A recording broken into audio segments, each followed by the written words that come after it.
जिल हज का चांद नजर आते ही ईद की गहमा गहमी का आगाज है। हज की खुशी है, ईद की खुशी है, और अगर आप प्रेग्नेंट हैं तो एक और बहुत बड़ी खुशी आपके घर में आने वाली है। लेकिन इस तमाम खुशियों के माहौल में कुछ ऐसी प्रिकॉशंस हैं जो आपके लिए लेना मस्ट है, ताकि इस ईद के मौके पे आप कोई गलती ना कर बैठें या आपको कोई डेंजरस या अनयूजुअल सिचुएशन का सामना ना करना पड़े। आज की ये वीडियो इसी के हवाले से है। हम प्रेग्नेंट खवातीन के हवाले से खास तौर पे बात करेंगे और हम वो पॉइंट्स डिस्कस करेंगे और आपको गाइड करेंगे जो बड़ी ईद पर जिनका आपने लाजमी ख्याल रखना है ताकि आपकी हेल्थ बिल्कुल मुतासिर हो। बिस्मिल्लाहिर्रहमानिर्रहीम, अस्सलाम वालेकुम। मेरा नाम डॉक्टर ज़हरा वसी है और आज का हमारा टॉपिक है बड़ी ईद, प्रेगनेंसी और डिलीवरी से रिलेटेड। सबसे पहली बात तो ये है कि अगर आप प्रेग्नेंट हैं और अल्लाह ताला ने आपको ये खुशखबरी दी है कि आपके घर एक नन्हा मेहमान आ रहा है, तो इस चीज़ को अपने जहन में रखें कि कोई भी इवेंट आता है, चाहे वो बड़ी ईद है, चाहे वो कुछ भी है, ये चीज़ आपकी टॉप प्रायोरिटी पे, आपकी प्रेगनेंसी, क्योंकि हर खुशी इसी खुशी के साथ मुंसलिक है। तो आपने ईद के मौके पे भी अपना लाजमी ध्यान रखना है। कुछ मैं आपको प्रिकॉशंस बता रही हूँ, वीडियो को एंड तक लाजमी देखिएगा ताकि आप उन सबको अच्छी तरह सुन सकें और उन पर अमल दरामद कर सकें, ताकि आपको कोई मसला ना हो। क्योंकि सबसे ज़्यादा साल में जो टाइम है जिसमें प्रेग्नेंट लेडीज़ हॉस्पिटल एडमिशन्स के साथ आती हैं या किन्हीं मसाइल के साथ आती हैं, वो होती है ईद, छोटी ईद और सबसे ज़्यादा बड़ी ईद। उसकी वजह क्या है? बड़ी ईद की वजह यह है कि एक तो ये प्लान्ड होती है, 10 दिन पहले आपको पता लग जाता है, तो आपने बहुत सारा कुछ अरेंज किया होता है। सेकेंडली गोश्त का एक समेटने का बर्डन है, पकाने का बर्डन है और फिर एक खाने का बर्डन है। तो इन चीज़ों को आपने लाजमी बैलेंस करना है। चले अब हम पहले जनरल प्रिकॉशंस की बात करते हैं और एंड में हम गोश्त से रिलेटेड बात करेंगे कि आपने किन चीज़ों का ख्याल रखना है। फर्स्ट ऑफ ऑल, अगर आप प्रेग्नेंट हैं और ईद के मौके पे लाजमी 90% चांसेस है कि आप आउट ऑफ स्टेशन जाएंगे, आप अपने रिलेटिव से मिलने या मेके जाएंगे, या आपका ससुराल अगर बाहर है या सोशलाइज करने, तो आपने इस चीज़ का लाजमी ख्याल रखना है कि आप जहां जा रहे हैं वहां कोई मेडिकल फैसिलिटी लाजमी अवेलेबल हो।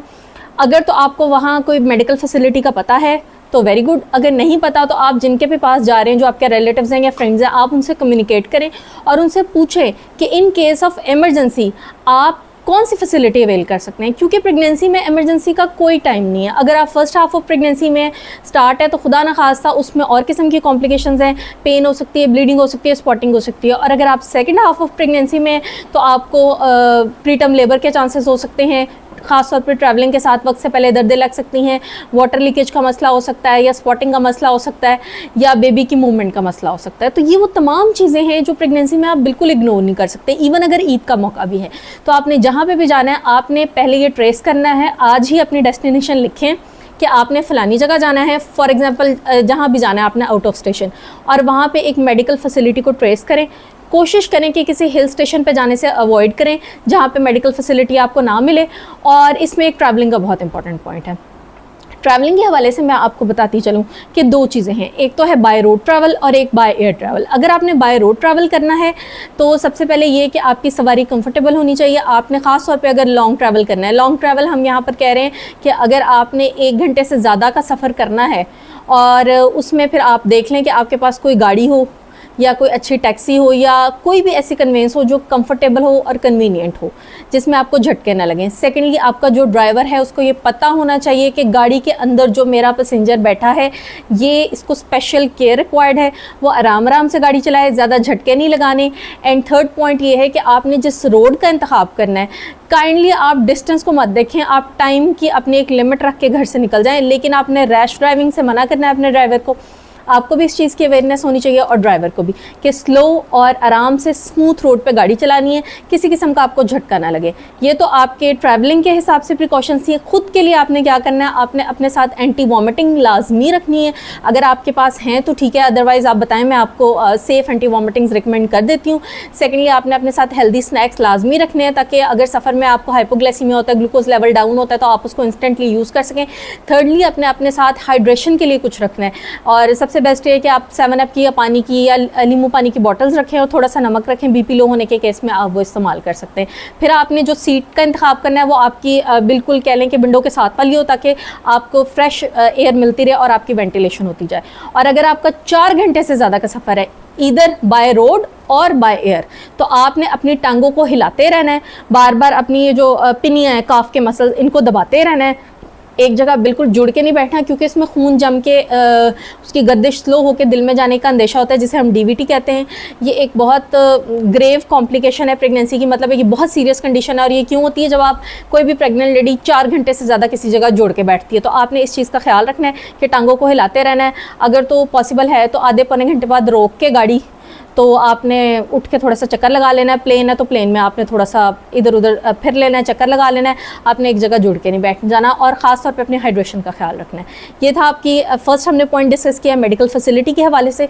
सेकंड पॉइंट हमने डिस्कस किया ट्रैवलिंग के हवाले से। थर्ड पॉइंट ये है कि आपने जाने से पहले अपनी डॉक्टर से, जिससे आप प्रॉपर एंटीनेटल चेकअप ले रहे हैं, अपना लास्ट चेकअप लाजमी लेके जाना है और उनसे डिस्कस करके जाना है कि अगर इमरजेंसी होती है तो उनका कोई इमरजेंसी कॉन्टैक्ट नंबर होगा। मैंने अपने तमाम पेशेंट्स को दिया होता है, उनके पास है मेरा इमरजेंसी कॉन्टैक्ट नंबर। और अगर आप में से किसी को कोई इमरजेंसी है तो जो स्क्रीन पे नंबर आ रहा है आप इसे बिल्कुल अवेल कर सकते हैं, आप हमें कॉन्टैक्ट कर सकते हैं, हम आपकी खिदमत में हाजिर हैं, कोई मसले वाली बात नहीं है। लेकिन आपने लाजमी किसी भी चीज़ को आपने इग्नोर नहीं करना, जैसे रिड्यूस फिटल मूवमेंट, अगर बच्चे की हरकत कम हो रही है, एक हमने उस पर सेपरेट वीडियो भी बनाई है, आप उसका लिंक देख सकते हैं कि मूवमेंट की क्या अहमियत है। तो आपने किसी चीज़ को इग्नोर नहीं करना, आपने लाजमी अपने डॉक्टर से कंसल्ट करना है।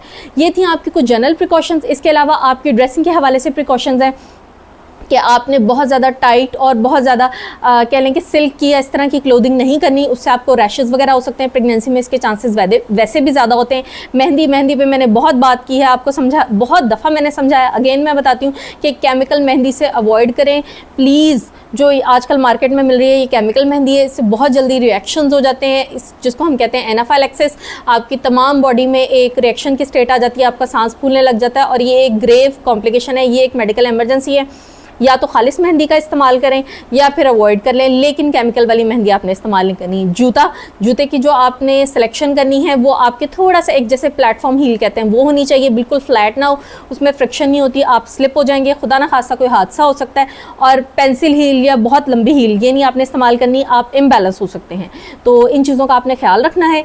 ये तमाम वो जनरल प्रिकॉशंस हैं जो हम समझते हैं कि शायद हमें पता है, लेकिन अक्सर हम इनको इग्नोर कर जाते हैं, तो आपने इस पर लाजमी फोकस करना है। अब लास्ट में हम बात करते हैं गोश्त की। बड़ी ईद पर सबसे ज़्यादा जो एडमिशन्स हैं वो गैस्ट्रोएंटेराइटिस के साथ होते हैं, यानी कि लूज़ मोशन, पेट ख़राब, दस्त लग जाना, पेट में दर्द होना, पेट में मड़ोड़ आना, वॉमिटिंग। और इसमें जो सबसे बड़ा प्रपोर्शन है पेशेंट्स में, जो सबसे बड़ी रेशो है वो है प्रेग्नेंट पेशेंट्स की। क्यों? क्योंकि प्रेगनेंसी में ऑलरेडी आपकी इम्यूनिटी लो है, तो आपने इस चीज़ का ख्याल रखना है। अब इसका मतलब ये नहीं है कि आपने गोश्त नहीं खाना, आप बिल्कुल गोश्त खाएँ। गोश्त बहुत अच्छा सोर्स ऑफ प्रोटीन है, वाइटामिन है और फॉलिक एसिड है और आयरन है, लेकिन आपने गोश्त एक्सेस में नहीं खाना। ये नहीं कि आप दिन के 3 खानों में सुबह दोपहर शाम गोश्त खा रहे हैं, इससे आपके हाजमे पे बर्डन पड़ेगा। आप ऑलरेडी एक प्रेग्नेंट स्टेट में आप अपनी बॉडी को अगर ओवरलोड करेंगे तो वो प्रॉपर्ली इसको डाइजेस्ट नहीं कर सकती।